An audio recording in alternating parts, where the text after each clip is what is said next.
জনগণের নাগরিক সেবাটা দেয়, কোনোভাবে আমরা চাই না যে এই সেবাগুলো আপনার বাধাগ্রস্ত হোক। এটা যেন অলওয়েজ অনগোয়িং থাকে, জনগণ যেন সাফারিংসে না পড়ে। তো আমরা এই চেষ্টাটাই করব, যেখানে আপনি যেটা বললেন যে ওয়ার্ড কমিশনাররা অনুপস্থিত আছেন, আমাদের যে সেট আপ আছে সেটা দিয়ে আমরা এটা কাভার করার চেষ্টা করব। তাদেরকে যেন তারা যেন এই সাফারিংসটা না পায়, আমরা চেষ্টা করবো তাদেরকে যতটুকু সম্ভব তাদের সার্ভিস ডেলিভারি দেওয়ার জন্য। আমরা আসলে আলোচনা করলাম যে এইখানে কিছু সমস্যা নিয়ে আমরা আলোচনা করেছি। এখানে মেইন সমস্যা হচ্ছে আপনার বললাম অলরেডি, ট্রাফিক কনজেশন, ওয়াটার সাপ্লাই, তারপরে জনবলের কিছু বিষয় আসা আছে, অন্যান্য আরও বিষয় আসা আছে। এগুলোকে আসলে এইগুলোকে আমরা কিভাবে সলভ করব, আমরা একটা হয়তো এরপরে একটা প্ল্যান করবো যেটা আমরা শর্ট টার্মে কোনটা মিট আপ করতে পারি, মিড টার্মে কীভাবে করতে পারি, লং টার্মে করতে পারি।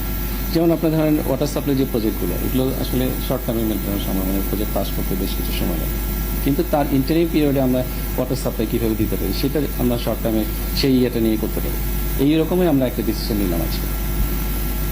এখানে আপনারা জানেন যে প্রধানতম সমস্যা হচ্ছে ট্রাফিক কনজেশন, ওয়াটার সাপ্লাই একটা বিষয় আছে, এই বিষয়গুলো আছে। তারপরে হচ্ছে আপনার আরও কিছু বিষয় আছে, যে পলিউশন কন্ট্রোল করা, তারপরে হচ্ছে আপনার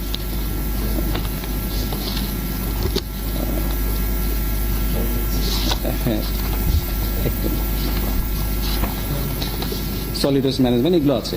তো এই বিষয়গুলো আমরা আসলে আলোচনা করে ঠিক করলাম যে দেখি আমরা কি করতে পারি আপাতত, আসলে ফিক্স করে কোনটা আগানো যায়। এটা হয়তো প্রথমে হয়তো short term, medium term, long term process আমাদের এগোতে হবে, বিভিন্ন কাজগুলোকে ভাগ করে নিয়ে।